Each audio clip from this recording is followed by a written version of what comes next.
আমাদেরকেও বর্জন করতে হবে। রাসূল সাল্লাল্লাহু আলাইহি ওয়াসাল্লাম যেটা পছন্দ করতেন সেটা আমাদেরকে আঁকড়িয়ে ধরতে হবে। এই চারটি খাবার কি দেখেন, আমরা কিন্তু অনেকেই এই খাবারের পছন্দের তালিকায় চারটি খাবার রয়েছে।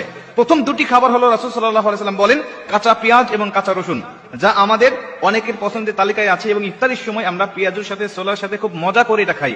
অথচ বুখারীর বর্ণনায় আল্লাহ রাসূল সাল্লাল্লাহু আলাইহি ওয়াসাল্লাম বলেন, বুখারী শরীফের 855 নম্বর হাদিস, আল্লাহ রাসূল বলছেন, আব্দুল্লাহ ইবনে জাবের রাদিয়াল্লাহু তাআলা আনহু থেকে বর্ণিত, তিনি বলছেন, যখন দেখবে যদি কোনো মানুষ কাঁচা পেঁয়াজ এবং কাঁচা রসুন খায়, সে যেন আমার নিকটে না আসে, এমনকি মসজিদের নিকটেও যেন না যায়। কেন?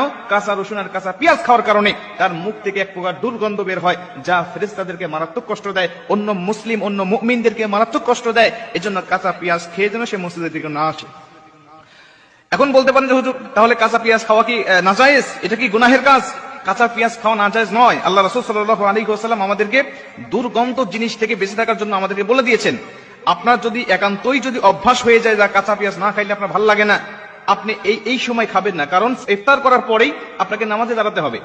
ইফতারি করার পরে আপনি নামাজ পড়বেন, মাগরিবের নামাজ আদায় করবেন, যা আপনার নামাজের সময় অবশ্যই রহমতের ফেরেশতা আপনার কাছে থাকবে। অর্থাৎ এই সময় যদি আপনি কাঁচা পেঁয়াজ খেয়ে নামাজে দাঁড়িয়ে যান, তাহলে আপনার নিকট ফেরেশতা আসবে না, বা আসলেও তাদের খুব কষ্ট হবে। এই জন্য রাসূল সাল্লাল্লাহু আলাইহি ওয়াসাল্লাম নিষেধ করতেন।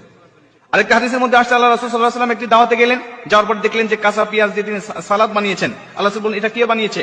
ভিতর থেকে উত্তর আসলো, যেটা এটা ঘরের এক মহিলা বানিয়েছেন। তিনি বলছেন যে না, এটা আমি খেতে পারবো না, এটা নিয়ে যাও। কেন? এটা খেতে পারবো না এই জন্য যে আমার সাথে ফেরেশতা থাকে, আর এটা খেলে আমার ফেরেশতাদেরকে খুব কষ্ট দেয়, অতএব এটা আমি খেতে পারবো না।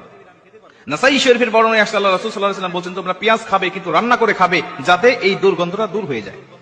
এর জন্য প্রথম দুটি তালিকায় আমাদের রয়েছে কাঁচা পেঁয়াজ এবং কাঁচা রসুন। এটা আমি একসাথে বললাম এর জন্য, কারণ একই হাদিসের মধ্যে এই কাঁচা পেঁয়াজ আর কাঁচা রসুনের কথা আল্লাহ রাসূল সাল্লাল্লাহু আলাইহি ওয়াসাল্লাম বলে দিয়েছেন।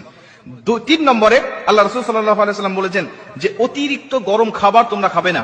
ইফতারির সময় দেখা যাচ্ছে যে তাড়াহুড়া করে রান্না করা হয়, আর আমরা খুবই ক্ষুধার্ত থাকার কারণে, খুবই ক্লান্ত থাকার কারণে আমরা তাড়াহুড়া করে গরম খাবারটা খেয়ে ফেলি। আল্লাহ রাসূল সাল্লাল্লাহু আলাইহি ওয়াসাল্লাম তিরমিজি শরীফের বর্ণনায় আসছে যে রাসূল সাল্লাল্লাহু আলাইহি ওয়াসাল্লাম বলছেন, যদি কেউ গরম খাবার খায়, এই খাবারের মধ্য থেকে সে কোনো বরকত পাবে না। আল্লাহ রাসূল বলেন, গরম খাবারের মধ্যে কোনো বরকত রাখেন নাই আল্লাহ। এবং তিরমিজি শরীফের বর্ণনায় আসছে, আরেকটা বর্ণনায় আসছে, রাসূল সাল্লাল্লাহু আলাইহি ওয়াসাল্লাম বলেন যে ধোঁয়াযুক্ত কোন খাবার আমি আল্লাহ রাসূল খাই নাই, আমি এটা অপছন্দ করতাম। আল্লাহ রাসূল কোন খাবারকে নাজায়েজ বলতেন না, খারাপ বলতেন না, কিন্তু অপছন্দ করতেন, এই শব্দটা তিনি ব্যবহার করতেন।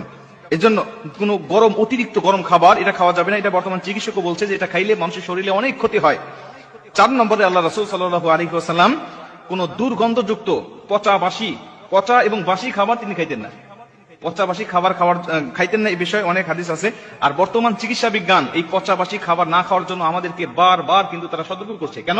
এটা খাইলে মানুষের শরীরে অনেক রোগ ব্যাধি, অনেক কিছু তার শরীরে বাসা বাঁধতে পারে। এর জন্য পচা বাসি খাবার আল্লাহ রাসূল অপছন্দ করতেন।